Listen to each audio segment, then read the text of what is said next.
Deux peuples, une seule terre, c'est une équation qui semble impossible, non? Comment en est-on arrivé là, à cette revendication si intense, si disputée? Eh bien, pour essayer de comprendre, il faut remonter loin, très loin. On parle d'une histoire de 3000 ans. Et pour la démêler, on va s'appuyer sur les faits, rien que les faits, ce qui font consensus chez les historiens et les archéologues. Alors, voilà notre programme. On va commencer par un grand voyage dans le temps, pour voir qui a tenu les rênes de cette terre.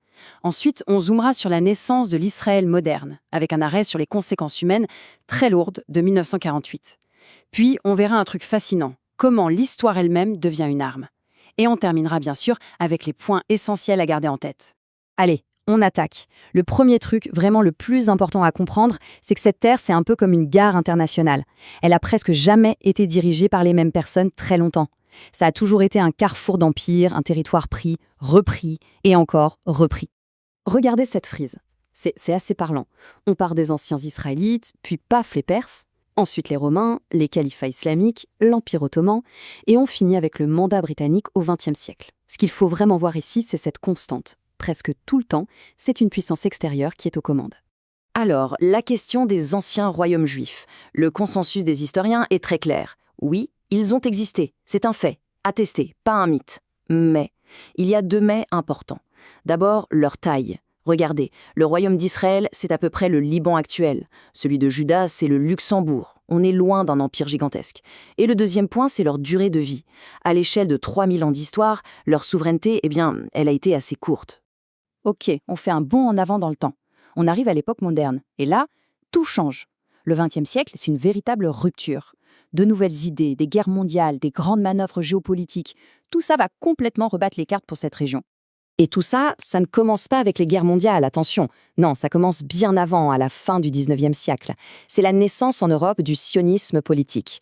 C'est quoi? C'est un mouvement nationaliste, très moderne pour l'époque, avec une idée fixe, créer un foyer national pour les Juifs. L'expression est un peu floue, exprès, mais elle est efficace. Elle va motiver les premières vagues d'immigration vers la Palestine, qui à l'époque, je le rappelle, fait partie de l'Empire ottoman. Et l'impact de cette immigration, il est spectaculaire. Regardez les chiffres. En 1880, on a environ 25 000 juifs pour 450 000 arabes. 70 ans plus tard, en 1947, la population juive a explosé à plus de 600 000 personnes.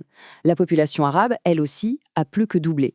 Ce choc démographique si rapide, si profond, c'est vraiment là qu'on trouve la racine des tensions à venir. Et puis, tout s'accélère. 3 événements clés vont tout faire basculer. D'abord, 1917, la fameuse déclaration Balfour, où les Britanniques promettent leur soutien à un foyer national juif. Ensuite, il y a le traumatisme absolu de la Shoah. Ça crée une pression internationale énorme pour donner un refuge aux survivants. Et enfin, le point de bascule, 1947, le plan de partage de l'ONU. C'est ce qui va directement mener à la déclaration d'indépendance d'Israël le 14 mai 1948. Seulement voilà, cette naissance ne se fait pas dans la paix. Elle se fait dans la guerre. Et c'est là qu'il faut vraiment qu'on s'arrête sur les conséquences humaines. Un impact terrible qui a frappé de plein fouet les Palestiniens, bien sûr, mais aussi, et on l'oublie parfois, les Juifs qui vivaient dans tout le monde arabe. D'un côté, le drame palestinien. Le chiffre est énorme. Environ 700 000 personnes qui fuient ou qui sont expulsées de chez elles. C'est un événement que les Palestiniens nomment la Nakba, la catastrophe. Et ce n'est pas juste un mot, c'est vraiment le traumatisme fondateur de leur identité nationale, la cicatrice qui ne s'est jamais refermée. Et de l'autre côté, il y a un autre exode, une histoire parallèle qu'on raconte moins souvent. Suite à la guerre, et sur une vingtaine d'années, ce sont près de 850 000 juifs qui vont quitter ou être expulsés des pays arabes et musulmans, des pays où leurs familles vivaient, pour certaines, depuis des milliers d'années. Il faut donc bien comprendre ça. La guerre de 1948, ce n'est pas une, mais deux crises de réfugiés. Un drame à double face qui a totalement changé le visage de la région. On arrive à un point crucial. Dans un conflit comme celui-ci, l'histoire n'est pas neutre. Elle devient elle-même un champ de bataille. Les récits sont simplifiés, parfois tordus, transformés en mythes pour servir une cause. Alors ce qu'on va faire maintenant, c'est prendre deux de ces mythes et les confronter simplement aux faits. Voici sans doute le slogan le plus célèbre, « Une terre sans peuple pour un peuple sans terre ». C'est une formule incroyablement puissante, vous ne trouvez pas? Elle présente le projet sioniste comme une solution parfaite, élégante, qui ne ferait de tort à personne. Un peuple qui cherche une terre qui attendrait un peuple. Le problème, c'est que ce slogan, aussi beau soit-il, ne correspond pas à la réalité. La terre n'était pas vide, loin de là. Certes, elle n'était pas aussi densément peuplée que l'Europe, mais en 1880, il y avait déjà près d'un demi-million de personnes qui y vivaient. Des Arabes, musulmans et chrétiens pour la plupart. Le fait essentiel, il est là. Le projet sioniste est forcément, mathématiquement, entré en collision avec une population déjà présente. Deuxième idée très répandue, l'État d'Israël serait uniquement une conséquence de la Shoah, une sorte de cadeau de réparation offerte par un monde rongé par la culpabilité. Encore une fois, si on regarde la chronologie, c'est plus compliqué que ça. En 1945, le mouvement sioniste n'est pas nouveau, il a déjà plus de 50 ans.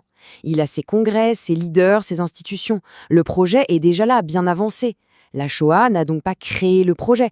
Par contre, elle a agi comme un terrible accélérateur. Elle a donné au projet sioniste une urgence, une légitimité morale qui est devenue, pour beaucoup, impossible à ignorer. Bon, on a vu beaucoup de choses. Alors, si on devait synthétiser, distiller tout ça, qu'est-ce qu'il faudrait vraiment retenir de ce parcours historique? Alors, voilà les points clés. D'abord, cette terre a quasiment toujours été sous le contrôle d'empires extérieurs. Point 2, les anciens royaumes juifs ont bien existé, c'est un fait, mais ils étaient petits et n'ont pas duré très longtemps à l'échelle de l'histoire. Point 3, l'Israël moderne, c'est le résultat d'un cocktail historique, le sionisme, le mandat britannique et le choc de la Shoah. Point 4, la guerre de 1948 a créé deux populations de réfugiés, pas une, les Palestiniens et les Juifs des pays arabes. Et enfin, le point le plus important peut-être. Au fond, ce conflit, c'est l'histoire de deux nationalismes, deux peuples, qui revendiquent la même petite parcelle de terre. Et toute cette histoire, si complexe, nous laisse face à une question vertigineuse. Quand le passé lui-même est un champ de bataille, quand chaque camp utilise son histoire comme une arme pour justifier le présent, où est-ce qu'on peut bien commencer à construire un avenir commun? C'est peut-être ça le défi le plus immense.